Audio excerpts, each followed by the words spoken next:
सुप्रभात सज्जन श्रोते चिंतक वाचक साधक हो. काल आपण हंसध्वनी पान 152 वर आलो होतो आणि मी सोडून सर्व टाकायचं इथे आलो होतो. आता मी सोडून सर्व टाकताना आपण कुठे आलो हे एकूण 8 मुद्द्यामध्ये नीट समजावून घेऊया. तर आता आपण कोठपर्यंत आलो ते पहा. 1. आपल्या शरीरांतर्गत एक असा कोणीतरी आहे की जो स्वतःला मी म्हणतो. 2. या मीला उद्देशूनच देह, मन, बुद्धी, चित्त, अहंकार आणि पंचकोश सतत काही ना काही मागत असतात किंवा मीला चालवत असतात. त्याच्या म्हणजे मी या कोशातून बाहेर खेचायचा प्रयत्न करत असतात. म्हणजे ते मीला स्वस्थ किंवा स्वतःचे स्थानी शांत बसू देत नाही. म्हणजे आपल्या शरीरात एक कोणतरी असा आहे की जो स्वतःला मी मी मी मी म्हणत असतो किंवा स्वतःला मी म्हणून जाणत असतो. 2. या जाणवणाऱ्या मीला उद्देशूनच देह, मन, बुद्धी, चित्त, अहंकार आणि पंचकोश म्हणजे या मीला उद्देशूनच किंवा या मीला गृहीत धरूनच किंवा या मी साठीच रादर म्हणायला हरकत नाही. देह, मन, बुद्धी, चित्त, अहंकार आणि पंचकोश सतत काही ना काही मागत असतात. म्हणजे आपल्या शरीरात जो आपल्याला सतत जाणवतो तो मी आणि या मी साठीच देह, मन, बुद्धी, चित्त, अहंकार आणि पंचकोश काही ना काही सतत मागण्या पुढे आणतात आणि या मीला या मागण्यांद्वारे चालवत असतात. म्हणजे मी जर इतर सर्व टाकून स्वस्थ बसायचा म्हणेल तर त्याला स्वस्थ बसू न देण्याचं काम देह, मन, बुद्धी, चित्त, अहंकार आणि पंचकोश करतात आणि मीला त्याच्या स्वस्थतेच्या कोशातून बाहेर खेचायचा प्रयत्न ही सर्व मंडळी जी इतर आहेत, मी वाचून इतर आहेत, देह, मन, बुद्धी, चित्त, अहंकार आणि पंचकोश हे मी वाचून जे इतर आहेत ही सर्व मंडळी काही ना काही मी साठी द्यायचा, मागायचा, घ्यायचा, द्यायचा प्रयत्न करतात आणि मीला स्वस्थतेच्या कोशातून बाहेर आणायचा प्रयत्न करतात. म्हणजे मीला मी म्हणून केवळ स्वस्थ शांत बसू देत नाहीत. 3. म्हणजे त्याचा अर्थ असा आहे की इतर सर्व टाकणारा मी जरी स्वस्थ बसू पाहत असेल तरी त्याला ही जी स्वस्थ बसू न देणारी मंडळी आहेत देह, मन, बुद्धी, चित्त, अहंकार आणि पंचकोश ही खऱ्या अर्थाने मी पेक्षा इतर म्हणजे मी नव्हे तशी आहेत.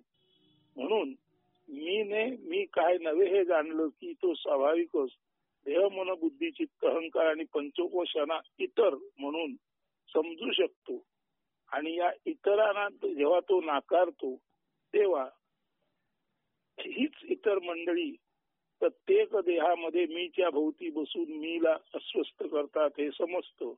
म्हणून मीने जर मी सोडून उरलेलं सर्व देह, मन, बुद्धी, चित्त, अहंकार आणि पंचकोश नाकारले तर मी व्यतिरिक्त इतर नाकारतानाच सर्वच्या सर्व मी जर अशा पद्धतीने आपल्याला समजून घेतील म्हणजे प्रत्येक माणसातील मी जर अशा पद्धतीने आपल्याला समजून घेईल तर प्रत्येक माणसातील मी असं समजल्याने स्वाभाविकच प्रत्येक माणूस आपण जे नाही देह, मन, बुद्धी, चित्त, अहंकार आणि पंचकोश टाळू शकेल आणि सर्व माणसातला मी स्वाभाविकच मी सोडून इतर सर्व नाकारल्यामुळे सर्व माणसामधील मी ही जाणीव स्वस्थ आणि शांत होऊ शकेल असं इथे म्हणायचंय.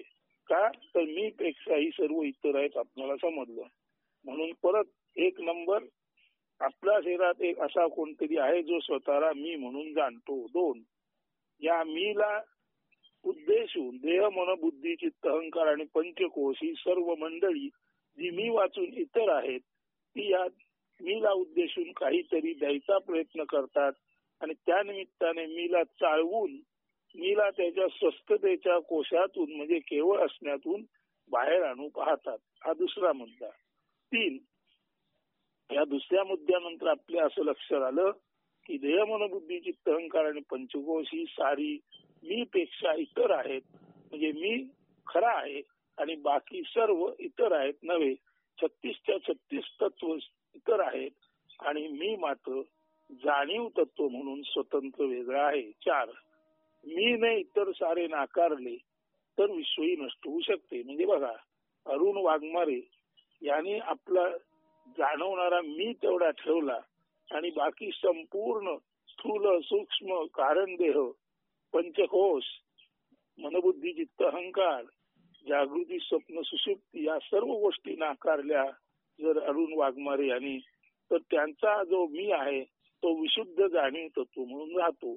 हाच अभ्यास जर सर्व माणसांनी नीट केला तर प्रत्येकातला मी हा म्हणजे अरुण वाघमारे मधला मी जसा विशुद्ध आहे तसाच नारायण पाटणकरातला मी विशुद्ध असू शकेल, तसाच डॉक्टर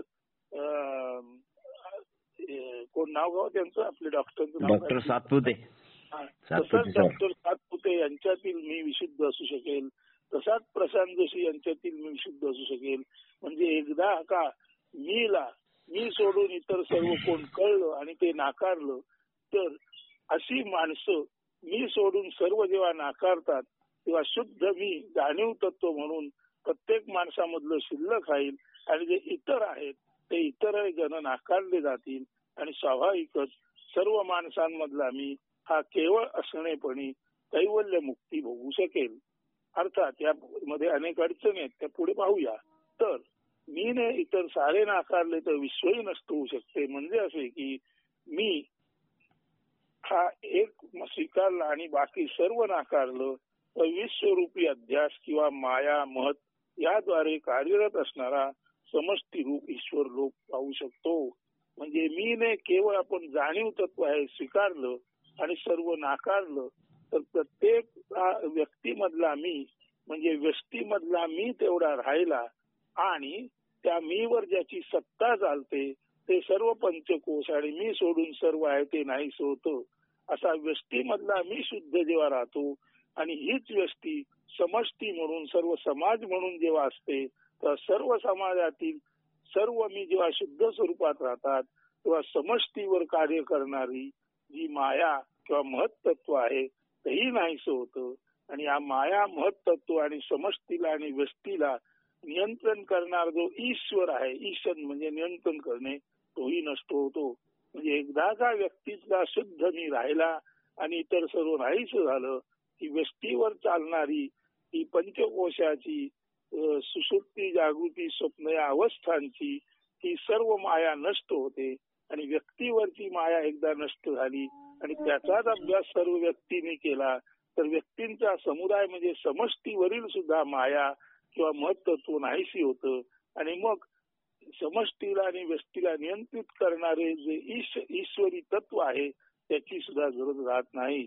त्याचा एवढाच अर्थ आहे की केवळ शुद्ध मी हा जर राहिला तर शुद्ध मी हा प्रत्येक माणसातील शुद्ध मी हा साकल्याने विचार करता एक शुद्ध मी आणि अनेक शुद्ध मी म्हटले तर एक व्यष्टी शुद्ध झाली, ती समष्टी शुद्ध झाली, मी शुद्ध आलो की जग शुद्ध आलं. अशी जर स्थिती निर्माण झाली तर माझ्यावर चालणारी माया आणि सर्व समाजावर चालणारी माया, माझ्यावर चालणारी माया म्हणजे जागृती स्वप्न सुषुप्ती पंचकोश आणि मनबुद्धी चित्त अहंकार स्थूल देह सूक्ष्म देह हे जेव्हा नष्ट आले तेव्हा आम्ही शुद्ध मी राहिलो.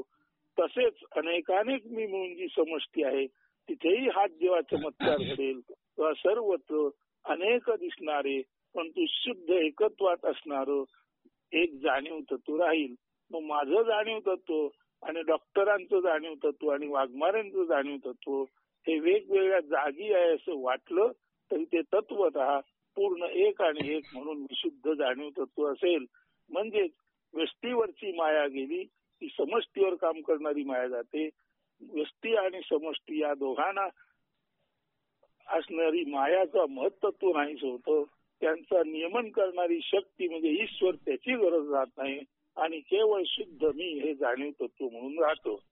म्हणून 3 मीने इतर सारे नाकारले तर विश्वही नष्ट होऊ शकते. म्हणजे असे की विश्वरूपी अध्यास किंवा माया महत याद्वारे कार्यरत असणारा समष्टी रूप ईश्वर ही लोक पाहू शकतो. 5 हे सारे नाकारणे मनबुद्धीद्वारे मी साधलेले आहे.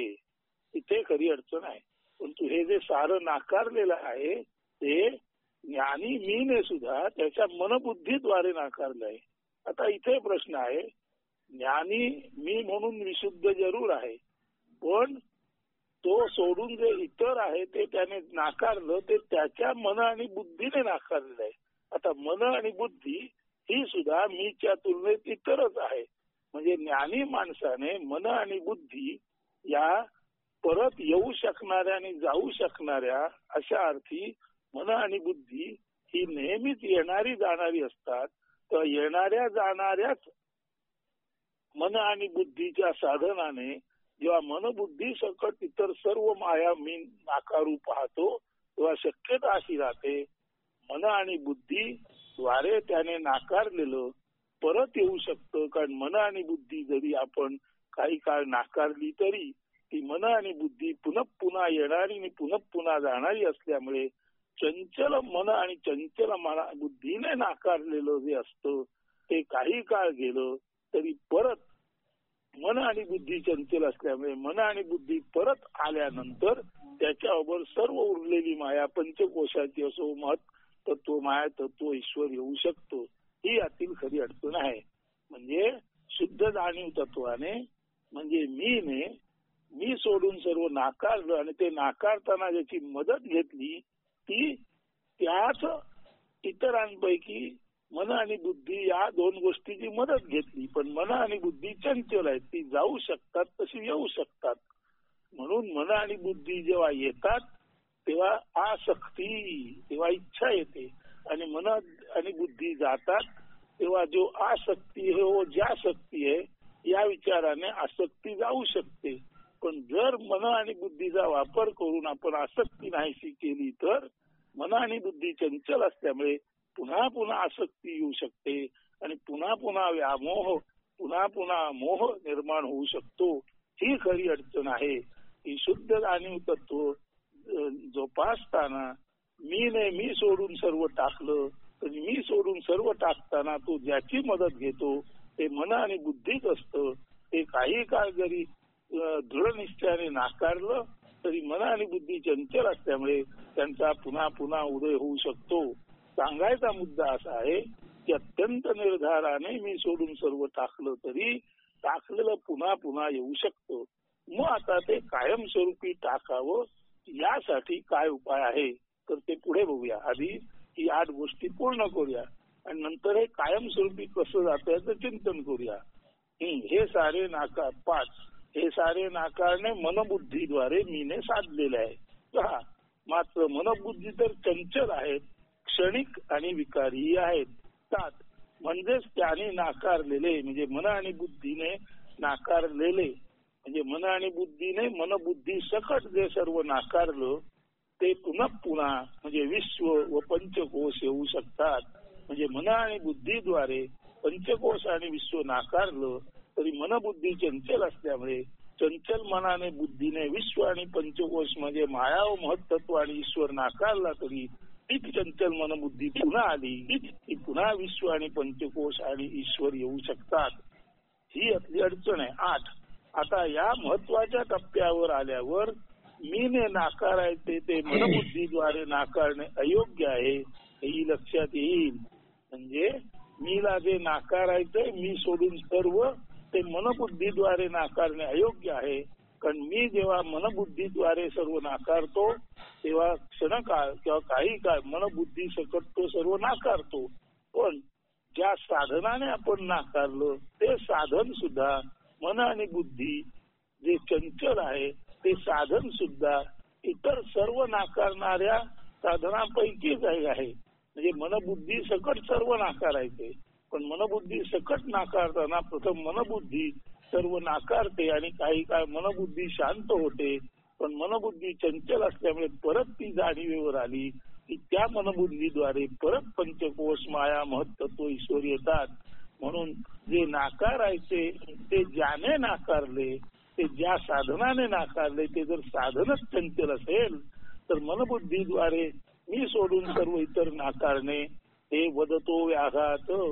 म्हणजे चंचल गोष्टीने सर्व चंचल नाकारायचं असं झालं तरी थोडा वेळ मनबुद्धी अविचल राहील. परंतु मुळातच ती चंचल असल्यामुळे मनबुद्धी परत आली की सर्व गेलेलं परत येईल. म्हणून आता या महत्वाच्या टप्प्यावर आल्यावर मीने नाकारायचे मन बुद्धीद्वारे नाकारणे अयोग्य आहे हे लक्षात येईल.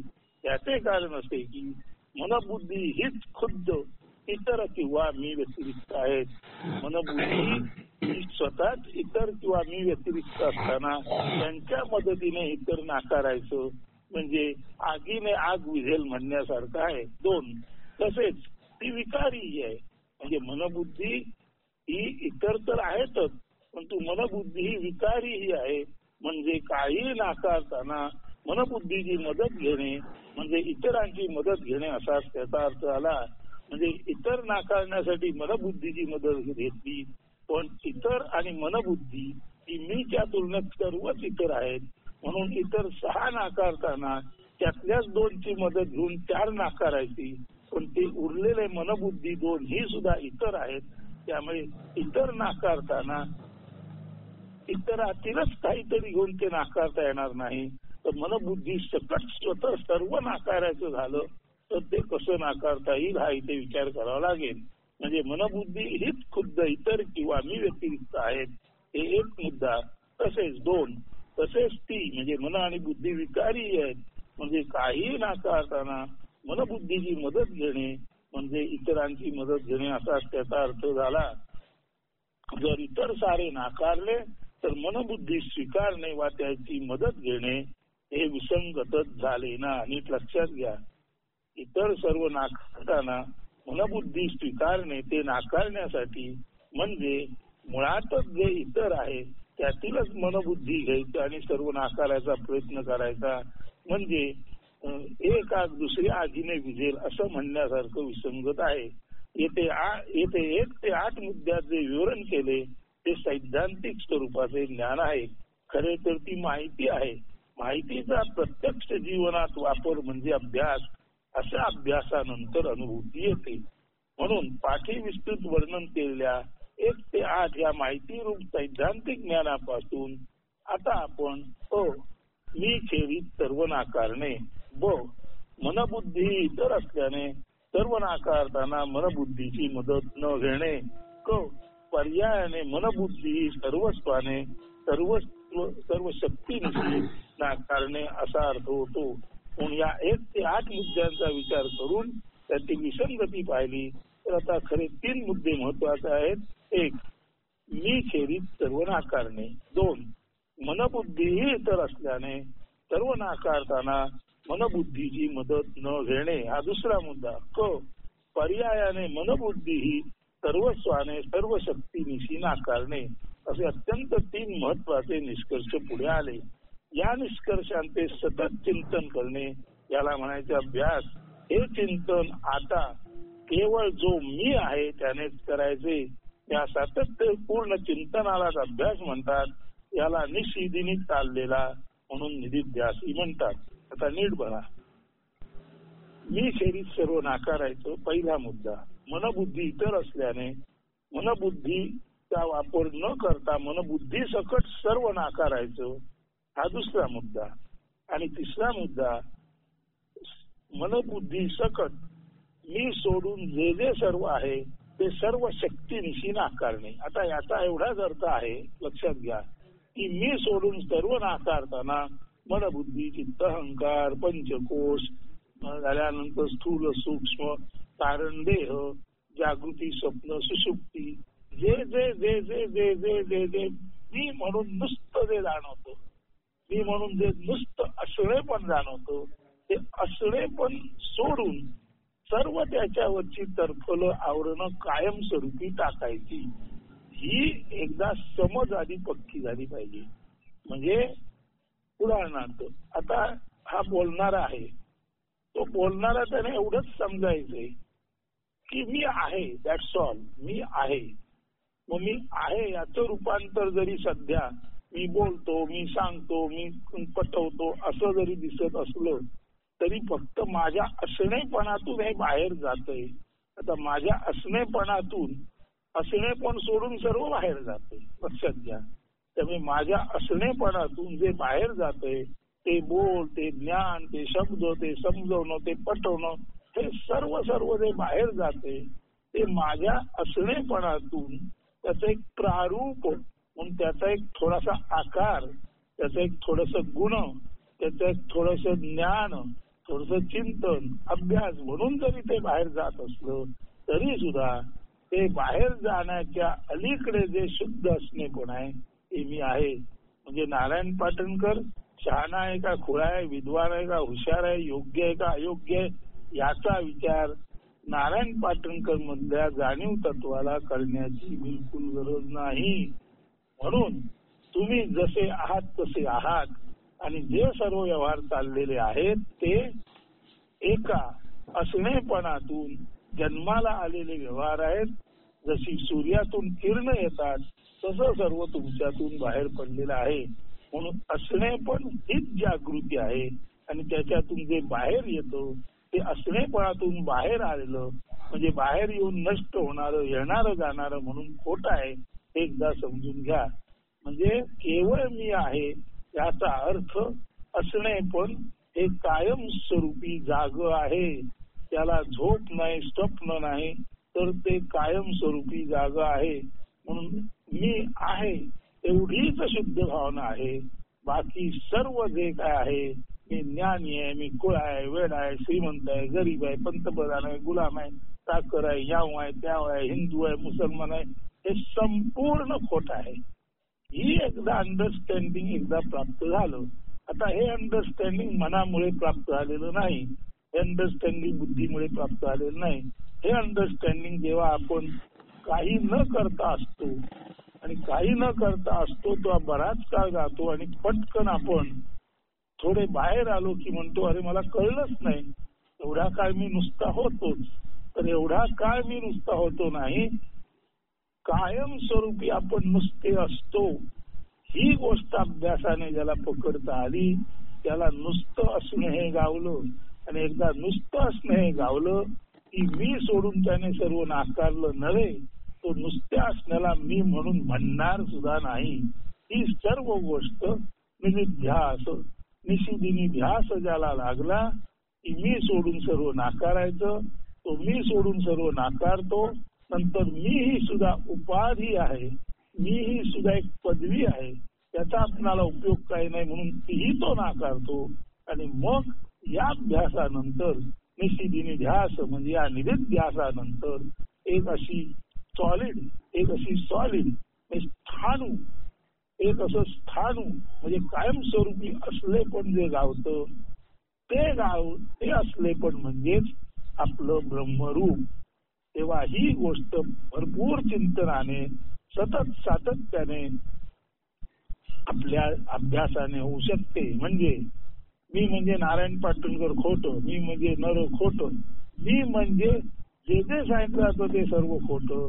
मग सर्व खोटं टाकल्यानंतर जे उरतं त्याला मीही म्हणायची गरज नाही. म्हणून सर्व टाकल्यानंतर जे उरतं दॅट इज दॅट. सर्व टाकल्यानंतर जे उरतं दॅट ते इज दॅट, ते म्हणजे तत्व. थोडक्यात मी म्हणून जे जे सर्व टाकलं त्यानंतर आता जे आहे त्याला मीही म्हणायची गरज नाही. म्हणून मी सोडून सर्व टाकलं आणि उरलेल्याला मी मी मी मी आपण म्हणतो. ती उपाधीही टाकली तर मी सकट सर्व टाकल्यानंतर सुद्धा नुसतं स्पंद रूपात जे काही जाणवतं दॅट इज दॅट. म्हणजे सर्व टाकल्यानंतर सर्व असणेपणीचा जो स्पंद जाणवतो तो स्पंद म्हणजे दॅट. आणि दॅट इज म्हणजे तो स्पंद म्हणजेच दॅट म्हणजे तत्वम. म्हणून दॅट इज दॅट म्हणजे मी सोडून सर्व टाकल्यानंतर नुसतं बस जाणवणारे आता किंवा जाणीव नेणीव असा त्यातला शब्द नव्हे, नुसती जी स्पंद रूपाने चालू असलेली गोष्ट असते. परत तुम्ही त्याला कृपा करून प्राण म्हणू नका. प्राणाचे स्पंद असले तरी प्राणाचे स्पंद वेगळे आणि असणेपणाचे स्पंद वेगळे समजून घ्या. त्याला तुम्ही प्राणी म्हणू नका, फक्त नुसतं यश. आता गप्प बसल्यावर सुद्धा गप्प बसलेल्याला आणि जो गप्प बसून ऐकत होता तो गप्प झालेला, बोलणारा गप्प बसला की बोलणाऱ्याला सुद्धा गप्प बसल्यानंतर नुसतंच जे जाणवतं आणि ऐकणाऱ्याला सुद्धा थोडा वेळ ऐकणं थांबल्यानंतर नुसतंच जे जाणवतं. असं जे नुसतं अतिशय सूक्ष्म जाणवणं आहे, तेच ते जाणीव तत्व किंवा तीच ती आपल्यातली शुद्ध स्वरूपातली आत्म्याची निदर्शक खूण, आणि हीच आत्म्याची शुद्ध स्वरूपातली निदर्शक खूण केवळ असणे, पण तेच ते विश्वाच्या मुळाशी असलेलं परमतत्व, विश्वाच्या मुळाशी म्हणून ते परमात्मा, आणि एखाद्या व्यक्तीमधील म्हणून ते आत्मा. म्हणून आत्मा परमात्मा भिन्न नाही, धिस आणि दॅट भिन्न नाही. एकदा हे लक्षात आलं की जे विराट दॅट आहे ते सत्य आहे. आता अहम शिल्लक नाही, म्हणून तो हम म्हणायची गरज नाही. हा म्हणजे दॅट एवढंच शिल्लक राहिलं, तेच ते कैवल्य. आता मी म्हणायची गरज नाही, मी सोडून सुद्धा जे उरतं ते दॅट म्हणजे तत्त. हे आपल्याला सततच्या अभ्यासाने येतं, आणि या अभ्यासासाठी मनबुद्धीची गरजच नाही. नुसते असणेपणी असल्यानंतर हे सर्व दिसतं, स्पष्टपणे दिसतं. कशाला दिसतं ते सांगता येत नाही. ते नेहमीचे डोळे नव्हे, ती नेहमीची बुद्धी नव्हे, ते मन नव्हे. ते ज्याला दिसतं ते ब्रह्म आहे, ते ज्याने दिसतं ती ब्रह्मदृष्टी आहे. म्हणून ब्रह्मदृष्टीने ते पाहतो, ते ब्रह्म आहे. म्हणून असणेपणाला पाहतो. असं जे काय आहे ते दॅट, ते परब्रह्म, आणि ते निश्चितपणे सर्वत्व इन्फिनिटी आहे. म्हणून बघा, मी सोडून सर्व नाकारायचं म्हणजे आय ठेवला आणि we you he she it they उरलेलं सर्व नाकारलं. आता सर्व नाकारल्यानंतर जे उरलं ते मी म्हणून आय म्हणून उरलं असं जरी म्हटलं तरी सर्व नाकारल्यानंतर सर्व नाकारलेलं त्या आय मध्ये येतं, आणि ती जी आयडेंटिटी असते ती आपोआप इन्फिनिटी होते. म्हणून आय ची आयडेंटिटी इन्फिनिटी मध्ये परिवर्तित होताना आयने we you he she it they हे सर्व नाकारलं की सर्व व्यक्तिभाव जातो. व्यक्तिभाव गेला की व्यष्टीभाव जातो, व्यष्टीभाव गेला की समष्टीभाव जातो. सर्वच जातं, आणि सर्व ज्या आय मध्ये जातं तो पूर्वी you he she it they नाकारताना आय म्हणजे आयडेंटिटी असतो. आता हे सर्व नाकारलं त्या आयडेंटिटी मध्ये जातं, आणि ही आयडेंटिटी इन्फिनिटी होते, आणि अहम जातो, आणि फक्त दॅट म्हणजे इन्फिनिट उरतो. हे नीट समजून घ्या, आणि मग यातला आनंद निश्चित तुम्हाला कायमस्वरूपी मिळेल. तर आता हे सर्व सांगितल्यानंतर या सर्व गोष्टी मी खेरीत सर्व नाकारले. मनबुद्धी इतर असल्याने सर्व नाकारताना मनबुद्धीही नाकारली. पर्यायाने मनबुद्धी ही सर्वस्वाने सर्व शक्तीनिशी नाकारणे असे अत्यंत 3 महत्वाचे निष्कर्ष पुढे आले. या निष्कर्षाचे सतत चिंतन करता करता आयने you he she it they सर्व नाकारलं. आता हे सर्व नाकारलेलं सर्व व्यष्टी समष्टी नाकारली, आणि ती नाकारताना आयने नाकारली. पण नाकारलेलं सर्व आय मध्ये आलं, आणि जो आयडेंटिटी होता तो स्वतःच इन्फिनिटी झाला, अहम गेला, आणि द दॅट उरले. हे लक्षात घेणं हा आहे साक्षात्कार किंवा अपरोक्ष अनुभूतीचा. प्रत्येकाला त्याचा प्रत्येक म्हणूच नका, हा आहे साक्षात्कार आणि हीच आहे अपरोक्ष अनुभूती. म्हणून निधीत ध्यासात म्हणजे निशिदिनी ध्यासात असताना अचानकपणे मी केली इतर सारे मनबुद्धी माया महत् पंचकोश इतकेच जाते असे नव्हे, तर सर्व नाकारल्यावर मीचीच आता गरज राहत नाही हे या स्वतःला मी म्हणणाऱ्याला कळते. बस आता मी जातो, तुम्ही विष्ट जाते, अगदी कायमची व्यष्टी जाते, समष्टी जाते, तुझं जीव जातो, शिव ईश्वरी जातो, उरते ते केवळ ते आणि तेच म्हणजे इन्फिनिटी. दॅट किंवा तत्, त्यामध्येच उरते ते केवळ ते आणि तेच म्हणजे दॅट किंवा तत्. त्यामध्येच त्वम म्हणजे तू आणि हम म्हणजे मी विसर्जित होते. उरते त्याला ब्रह्म म्हणतात, पण तेही शेवटी नामच आहे. नाम रहित जे नुसते उरते, दॅट इज दॅट. नाम वा नाम त्याच्याशी नाही आता काही काम. म्हणून सर्व वेदांत जे उरतं ते नामी असो किंवा अनामी असो, नाम वा अनाम त्याच्याशी नाही काही आता काम. आता पुढचा 242 श्लोक वाचूया. नेदम कल्पितत्वान्न सत्यम रज्जौ दृष्टव्याल स्वप्नवत्य इत्थं दृष्टं साधुयुक्त्या व्यपोय नेयः पंचादेक भावस्तयोर्या दोरीत सर्प स्वप्नात भास तैसेच मिथ्या ईशत्व जीवत्व श्रुतियुक्ती करिता जगाचा निरास जीव शिव एक तत्व अनुभवी तू खास. मराठी गद्यविस्तार. दोरीतील म्हणजे दोरीमध्ये सर्पाचा भास होणे आणि स्वप्नातील विविध दृष्टे हे केवळ भासत असतात. दोरीतील सर्प आणि स्वप्नातील दृष्टे हे केवळ भासत असतात. त्याचप्रमाणे ईशत्व म्हणजे समष्टी किंवा स्थूल आणि जीवत्व म्हणजे व्यष्टी किंवा सूक्ष्म. दोरीतील साप आणि स्वप्नातील दृष्टे हे केवळ भासत असतात. त्याचप्रमाणे ईशत्व म्हणजे समष्टी किंवा स्थूल आणि जीवत्व म्हणजे व्यष्टी किंवा सूक्ष्म हे सुद्धा केवळ भासमात्र आहेत. म्हणजे दोरीतील सर्प व स्वप्नातील दृष्टे ज्या युक्ती प्रयुक्तीने असत्य असल्याचे जाणावे असे श्रुती सांगतात तीच युक्ती वापरून जीव शिव हे सुद्धा असत्य असल्याचे जाणावे. म्हणजे व्यष्टी समष्टीचा, जीवत्व ईशत्वाचा, जीव शिवाचा, स्थूल सूक्ष्माचा निराश किंवा शेवट हे द्वैत म्हणजे केवळ भास मिथ्या आहे समजून येईल. आणि असे एकदा समजले की मुक्षुला यामधील एकमेवाद्वितीय तत्वाची ब्रह्माची अनुभूती निश्चितच येईल. रज्जू सर्प दाखला वस्तुनिष्ठ आहे तर स्वप्ना रज्जू सर्प दाखला दोरीत साप दिसणं हा दाखला वस्तुनिष्ठ आहे तर स्वप्नाचा दाखला व्यक्तिनिष्ठ आहे. म्हणजे वस्तू आणि व्यक्ती दोन्ही नाकारलं की वस्तू जात म्हणजे वस्तूचं जग आणि व्यक्तिजात म्हणजे व्यक्तीतून निर्माण झालेलं समष्टीचं जग म्हणजेच माया आणि महत्त्व सर्वच्या सर्व अगदी ईश्वरासकट स्वाभाविकपणे नाकारले जाते.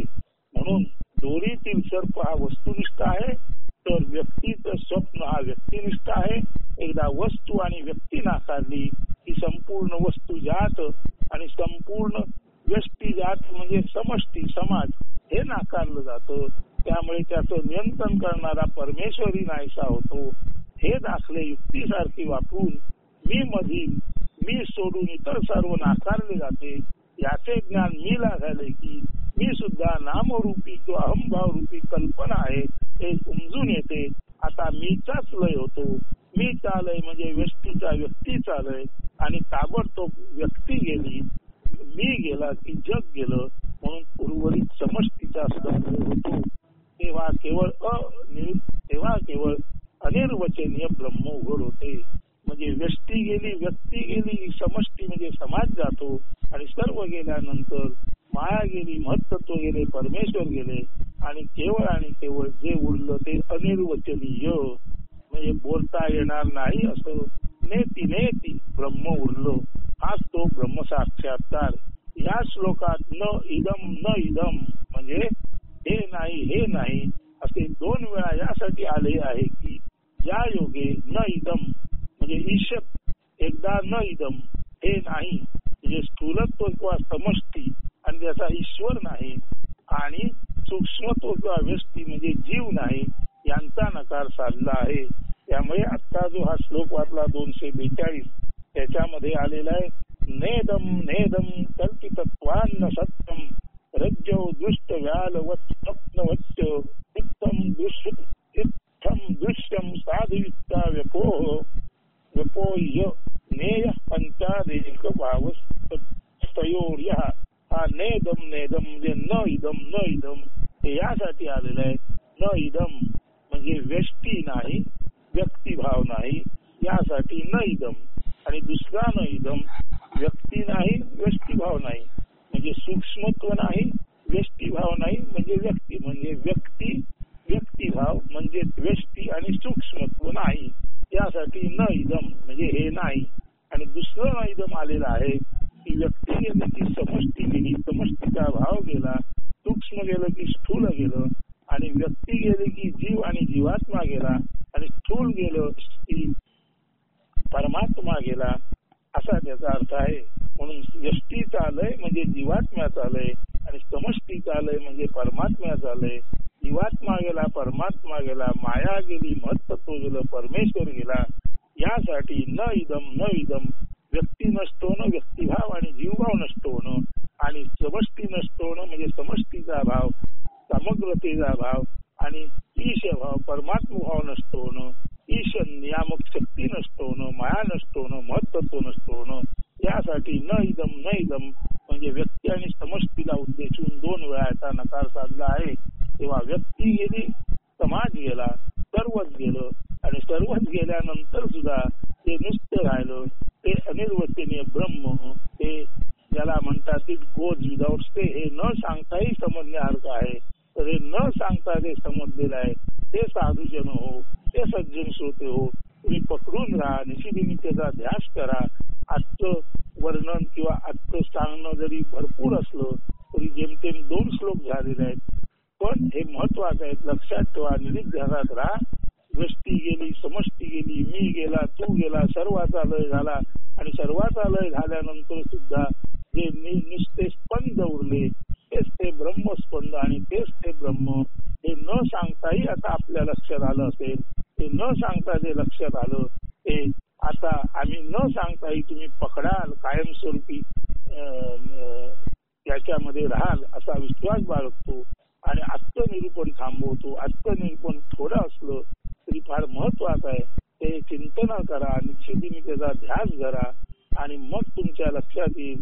जे स्वामी स्वरूपानंद म्हणतात, निरीध्यास अभ्यास मार्गेच जावे, त्याचा अर्थ आहे गुरुप्रेम अत्यंत चित्ती असावे, निरीध्यास अभ्यास मार्गेच जावे, सदा सोहमात्मा असे भान राहो, स्वरूपाचा आनंद सर्वासी राहो.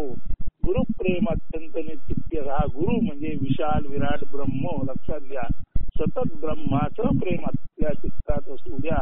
गुरु म्हणजे व्यक्ती नव्हे, माणूस नव्हे, कृपया ध्यानात घ्या. गुरु म्हणजे विशाल विराट भूमा ब्रह्म. म्हणून गुरुप्रेम अत्यंत चित्ती असावे, म्हणजे विशाल विराट ब्रह्माचंच प्रेम अत्यंत चित्तात ठेवा. त्यासाठी निरीध्यास अभ्यास मार्गेच जावे. त्यासाठी मी म्हणजे व्यक्ती आणि व्यष्टी, आणि समोरचं जे सर्व आहे ते समष्टी. म्हणून यष्टीभाव समष्टीभाव सर्व टाका, जीवभाव इष्टभाव टाका, सर्व जाऊ दे. हे लक्षात घेण्यासाठी आपणाला ब्रह्माचं प्रेम पाहिजे. म्हणून गुरुप्रेम अत्यंत चित्ती असावे. गुरु म्हणजे विशाल विराट ब्रह्माचं प्रेम आपल्या चित्तामध्ये असावं. गुरुप्रेम अत्यंत चित्ती असावे. निरीध्यास अभ्यास मार्गेच जावे. म्हणून निशिदिनी ध्यास असावा, अभ्यास असावा. व्यक्ती आणि समष्टी, जीवभाव आणि ईशभाव, जीव आणि परमेश्वर हे सर्व खोट आहे, हे सर्व टाकावं. म्हणजे निरीध्यास अभ्यास मार्गे जावे असा अर्थ आहे. म्हणून गुरुप्रेम अत्यंत चित्ती असावे म्हणजे ब्रह्माचा ध्यास असावा. त्यासाठी निशिदिनी ध्यास असावा. व्यष्टी समष्टी टाकावी, जीवभाव ईशभाव टाकावा, सर्व टाकावं. म्हणजे निरीध्यास निशिदिनी ध्यासाच्या अभ्यास मार्गाने जावे. गुरुप्रेम अत्यंत चित्ती असावे, निरीध्यास अभ्यास मार्गेच जावे, सदा सोहमात्मा असे भान राहो. हा जो मी आहे तो मी नसून केवळ आत्माच आहे. सा अहम आत्मा. आता मी जर आत्माच आहे तर अहमची गरजच नाही. म्हणून मी नाहीच तो आहे. Where I am not that is there. म्हणून अहम गेला आणि दॅट राहिलं. हा सदा सोहम आत्मा असे भान राहो याचा अर्थ आहे. आणि गुरुप्रेम अत्यंत चित्ती असावे, निरीध्यास अभ्यास मार्गे जावे, सदा सोहम आत्मा असे भान राहो. एकदा फक्त आत्माच आहे, मी नाही असं भान आलं की स्वरूपाचा आनंद सर्वास राहो. असं फक्त आत्मा आहे, ब्रह्म आहे, मी नाही असं भान आलं की सहा उरला, अहम गेला, आणि हाच तो स्वरूपातला म्हणजे आत्मरूपातला किंवा ब्रह्मरूपातला आनंद सर्वांना प्राप्त होवो असे स्वरूपानंद म्हणतात. त्या गुरु याचा अर्थ ब्रह्म आहे ध्यानात ठेवा. आणि या संपूर्ण निरूपणाचं चिंतन त्या आधारे करा. स्वरूपानंद जे बोलतात आणि शंकराचार्य जे बोलतात ते एकच आहे. फक्त स्वरूपानंद गुरु म्हणून एक व्यक्ती दाखवतात, पण तरीचा व्यक्ती आणि समष्टी पलीकडचा ब्रह्मभावच त्यांना गुरु म्हणून अभिप्रेत आहे. ते कृपया नीट समजून घ्या.